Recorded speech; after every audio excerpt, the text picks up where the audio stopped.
किसी भाई ने ट्रैफिक की वजह से अपना मोटरसाइकिल चलाया है, बिल्कुल चौक में अपना मोटरसाइकिल चलाया है। मैं इसे वजाहत पूछूंगा।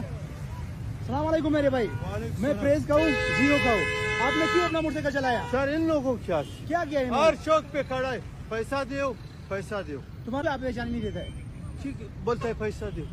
आप अभी इसमें 200 हमको बचत तो है, 200 आपको बचत होता, अपना हम बाइक क्यों किसको- चलाया? क्या करें, मजबूर हो गया सर, क्या करें हम लोग।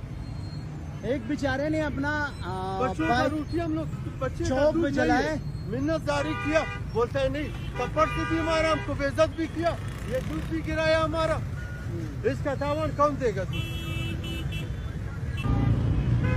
बीए चौक के बिल्कुल सामने एक मजदूर ने अपना बाइक जलाए। वजह ये है कि ट्रैफिक वाले मुझे तंग करते हैं, मुझे पैसे नहीं दे।